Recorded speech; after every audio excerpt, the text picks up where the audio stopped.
BIM, pour moi, c'est bouleversement interprofessionnel majeur. Ce n'est qu'un outil, mais qui doit bouleverser nos pratiques. C'est quoi la différence entre des perspectives animées et une maquette numérique au format BIM dont on va parler, ou le Building Information Model? Bien, par exemple, c'est que si je tape sur une entité, elle a une existence. Donc déjà, c'est de l'intelligence embarquée dans le dessin. Si je dois voir un détail, une coupe, je vois ce détail, cette coupe, et si je suis avec un public de néophytes qui ne sait pas lire ça, une copro, elle ne sait pas, on va parler des copros ce soir, elle ne sait pas lire ça. Donc je recontextualise, cette coupe c'est en fait une section qui était faite dans la maquette. Donc je suis à la fois sur des systèmes de représentation tout à fait traditionnels, plan, coupe, façade, perspective, mais vous voyez là qu'on va pouvoir introspecter, ausculter un 3D intelligent, parce qu'il a embarqué les informations utiles. On verra que ça va embarquer les informations de nos amis industriels et qu'avec ça, des développeurs intelligents vont pouvoir faire du calcul automatique sans avoir de maîtrise à redécouvrir. Voilà, donc ça c'est juste petite entrée en matière pour vous dire, c'est ça le BIM. C'est une maquette numérique, c'est un visualisateur, mais c'est bourré d'intelligence. Et la question, ça va être de savoir si c'est vraiment un outil qui va contraindre l'architecture. Je pense que ceux qui pensent ça n'ont pas encore compris ce qu'était que le BIM. Moi, je vous donne déjà ma conclusion, c'est du gagnant-gagnant, c'est de la qualité en barre, et il ne faudra pas s'en priver, y compris dans les copros. Aujourd'hui, on ne sait pas ce que rapporte le BIM, mais on sait ce que coûte l'absence de BIM. Quand on a un patrimoine à réhabiliter sans plan, sans données, sans rien, reconstituer toute cette information coûte un argent fou. Quels sont les bons leviers agités? Bon, il y a eu la thermique, on a longtemps mis l'accent sur la thermique, mais la thermique, virgule, ce n'est qu'un des petits sujets, des 15 sujets qui concernent une action sur le bâti. Alors on ne va pas en faire la liste, mais vous les connaissez, c'est vraiment du multicritère. Et on voit qu'il y a des évolutions, que tout ça a été compris. La loi Allure nous dit aujourd'hui qu'il faut anticiper, il faut donc créer un fonds de travaux, il faut aller vers le diagnostic global, vers une analyse multicritère. Donc c'est plus maintenant que le fléchage thermique qui faisait quoi? Qui faisait que la copro héritait d'un audit énergétique, le regardait pendant 1 an, pendant 2 ans, et au bout de 2 ans, elle se disait « mais bon Dieu, c'est sûr, c'est pas que thermique notre problème ». Et on appelait un architecte et on avait perdu 2 ans. Le moteur pour agir dans une copro, c'est pas que la thermique, c'est l'amélioration des conforts, c'est l'amélioration de l'image de la résidence. Et c'est finalement la question de la valorisation patrimoniale, donc de la requalification architecturale.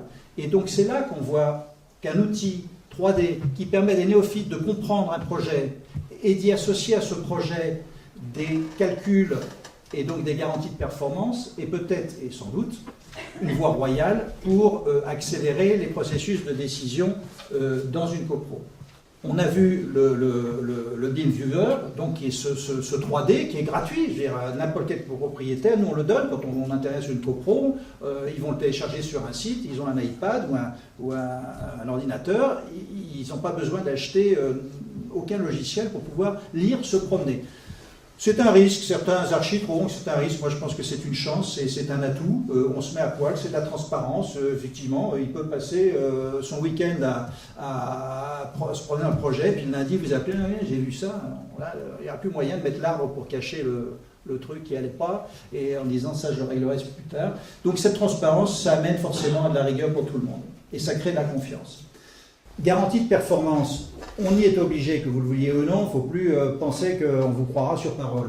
Donc quand on fait des plugs, des éléments comme ça qu'on met en façade, c'est bien pour celui qui va avoir le plug. Pour celui qui est en dessous, il va avoir plus d'ombre.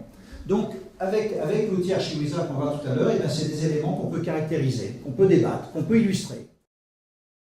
Voilà, vous voyez, si je veux exprimer un vitrage sur une baie, module vitrage qui est configuré, si je veux en savoir plus, le BIM, c'est m'en donner toujours plus sans avoir à saisir des paramètres. Et donc, je sais exprimer, vous voyez, des propriétés conductives et optiques d'une baie de manière très exhaustive. Et évidemment, quand j'ai beaucoup de baies sur un bâtiment, ça me facilite la tâche parce que je vais changer de configuration, je vais dialoguer avec le concepteur. Donc, ingénieurs et architectes vont pouvoir dialoguer, engager ce dialogue constructif et pouvoir optimiser. Ce qui prime, c'est de bien organiser sa démarche, organiser son équipe et collaborer entre acteurs de métiers différents, de sensibilités différentes. On le remarque tous les jours, nous, chez Archwizard, parce qu'on est appelé, c'est que l'ingénieur veut maîtriser ses données, l'ingénieur thermicien.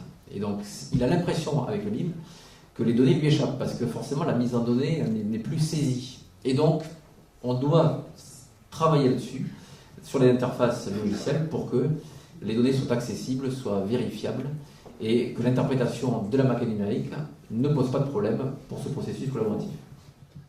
On est en train de travailler sur le diagnostic global avec la maquette numérique et le BIM pour aider à cette prise de décision, notamment pour les copropriétés. Donc, qualité de visualisation, comme on l'a indiqué tout à l'heure, qualité de simulation en temps réel, de possibilité de varianter des configurations et de prouver ce que l'on suppose et ce que l'on avance comme solution, et de le prouver et de le mettre un peu entre les mains de la maîtrise d'ouvrage, donc de la copropriété. On a travaillé sur la méthode et sur la méthodologie. Ce qui est important, c'est le recueil, évidemment, des objectifs, des usages, et le recueil de l'état descriptif de l'existant. Mais les usages comptent beaucoup. La maquette numérique aussi permet de faire varier en simulation les usages de son bâtiment. Et donc, on pourra aussi démontrer que la variation de l'usage est prépondérante souvent en termes de perte de performance et donc de problèmes d'inconfort thermique, par exemple, ou même d'inconfort visuel. La problématique de l'usage va être prépondérante sur la performance de l'enveloppe.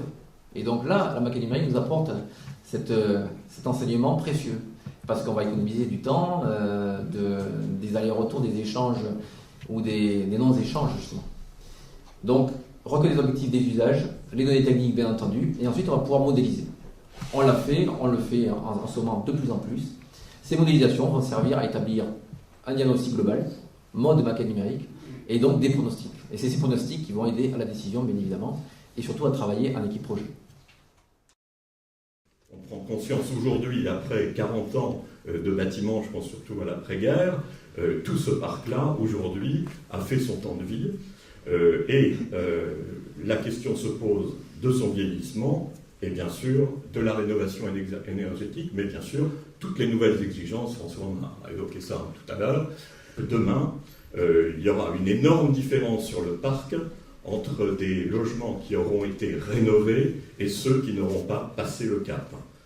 Alors notre réflexion aussi à Planète Copropriété, c'est le point de vue du maître d'ouvrage et du gestionnaire, et d'intégrer dans toutes les qualités, dans toutes les performances du BIM, tous les domaines de gestion.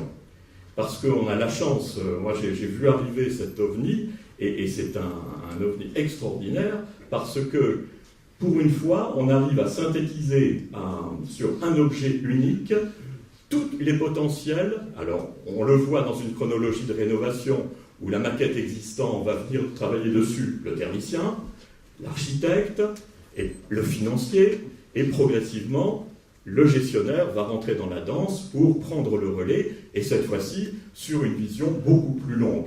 Ce document-là a été présenté en AG, a permis à des copropriétaires de découvrir leur toiture, ce qu'ils n'avaient jamais vu, et ça a été fait de manière assez apaisée, parce que sans aucun litige, on a voté 300 000 € de travaux.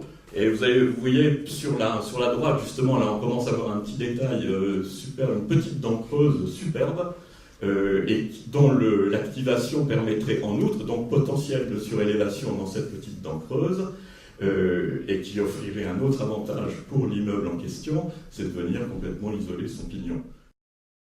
Je peux vous dire que la situation de la maquette numérique par rapport à l'entreprise est certainement une sauvegarde du bâtiment, parce que là où on n'a pas obligatoirement toutes les compétences de l'entreprise, le BIM se substitue, parce que tout à l'heure, il le faisait très bien voir. On clique sur un détail et on est capable d'expliquer le détail.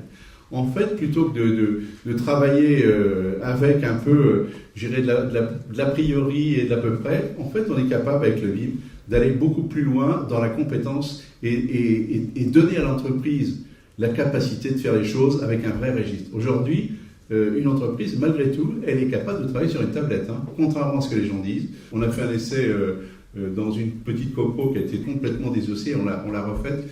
et on a fait un repérage de points, on a refait une maquette numérique, et en fait, l'entrepreneur, qui a 12 gars, je crois, 12 gars me disaient, bah, écoute, moi, alors au départ, on lui dit, bah, il va pas pouvoir le faire. Quand on a pris le dossier, le gars, lui, après avoir fait le chantier, il a expliqué l'intérêt de la maquette numérique. Je peux vous dire que c'est ça qui m'importe. Et quand on est industriel, en fait, la mise en œuvre, c'est un des gros sujets. À un moment donné, le BIM apporte une réponse. Et c'est là où je pense qu'on n'en parle pas assez, mais je pense que c'est un des vrais sujets. Ça fait déjà quelques années qu'on a créé notre base de données atlantique qui s'appelle BART, pour base atlantique et RT. Donc j'ai une vision très thermique de la chose, parce qu'on travaille beaucoup avec les bureaux d'études. Nous, étant multi-énergie, on essaye de plus en plus d'ouvrir le champ du possible des énergies sur le logement collectif. On le fait très bien en ce moment en replaçant du chauffage électrique dans des bâtiments neufs RT 2012. Donc là, ce qui va nous intéresser avec la maquette numérique, c'est la capacité pour l'architecte d'appréhender les performances bioclimatiques de son bâtiment dès l'esquisse. Parce que pour faire du logement en RT 2012 en tout électrique, il faut bien évidemment un bâtiment très performant et donc on compte beaucoup nous sur la maquette numérique pour améliorer la collaboration entre les différents acteurs, que ce soit l'architecte, le maître d'ouvrage, le bureau d'études, mais aussi l'industriel qui est là pour travailler avec toute cette filière-là. Pour moi, maquette numérique et BIM ne sont pas du tout synonymes. La maquette numérique, c'est un objet que je fabrique dans mon agence avec un outil qui s'appelle Archicad ou Revit, qui est mon outil de production et avec lequel je ne demande rien à personne. Le BIM est le processus par lequel j'échange cette maquette avec d'autres, dans le cadre de nouvelles missions, de nouvelles fonctions, de nouveaux honoraires éventuellement. Il ne faut pas faire penser que c'est tout ou rien. En nous écoutant, on ne peut qu'être d'accord, mais en nous écoutant, les chers confrères qu'on cherche à convaincre, vont se dire, il faut que je passe d'AutoCAD, AST, tout cet environnement BIM tout à coup, au lieu de le faire sereinement, de dire, je vais acquérir un outil de maquette numérique, je vais me former, je vais dépenser 300 € par mois pour un poste complet, je vais apprendre à m'en servir en quelques semaines, et ensuite, une fois que j'aurai produit pour moi, à l'agence, mes projets d'une façon moderne, je pourrai échanger avec les autres d'une façon tout à fait tranquille. Et quand il a été dit, pour que ça marche, il faut que toute la chaîne soit intégrée, certes c'est un souhait, mais ça marche aussi partiellement. Si on ne met que certaines infos dans la maquette, on ne pourra pas faire de grands jeux, mais on pourra déjà faire des simulations, on pourra déjà compter des vitres. Donc il ne faut pas faire peur aux gens. On y arrivera petit à petit, et je pense qu'il ne faut pas dire que c'est tout ou rien. Je pense que les compétences, on les a, c'est le BIM, le format IFC, c'est vraiment qu'un nouveau mode d'échange. Alors certains se font peur en disant mais il y a des gens qui vont prendre ma place, qui vont faire ce que je fais, mais non. C'est-à-dire s'il savait le faire avant, il le faisait. Aujourd'hui, il a un nouvel outil, il va continuer à le faire. Alors moi, économiste, certains me disent mais tu vas avoir peur parce que les archis vont tout faire. Je lui dis écoute, quand j'étais à un certain âge, j'ai connu les archis qui travaillaient avec la planche à dessin. J'avais des archis qui me renseignaient des objets sur un plan. Après, quand ils sont passés, et puis j'ai d'autres qui me donnaient un plan où il n'y avait pas de renseignements. Et puis, quand ils sont passés sur du vectoriel, j'ai toujours connu les mêmes. Certains qui mettaient des renseignements et d'autres qui n'en mettaient pas. Et puis aujourd'hui, je travaille avec des archis qui utilisent, avec qui j'exporte de l'IFC. Eh bien, voilà, j'ai certains qui me mettent des renseignements et j'en ai d'autres qui ne m'en mettent pas parce que voilà, je crois que faut pas avoir peur de l'outil. Et aujourd'hui, les rapports que j'ai avec les archis qui utilisent le format sont beaucoup plus sereins parce que j'ai un travail beaucoup plus collaboratif et ça permet de faire des choses en amont qu'on ne pouvait pas faire avant. Donc je pense que tous les acteurs de la filière sont gagnants sur le sujet.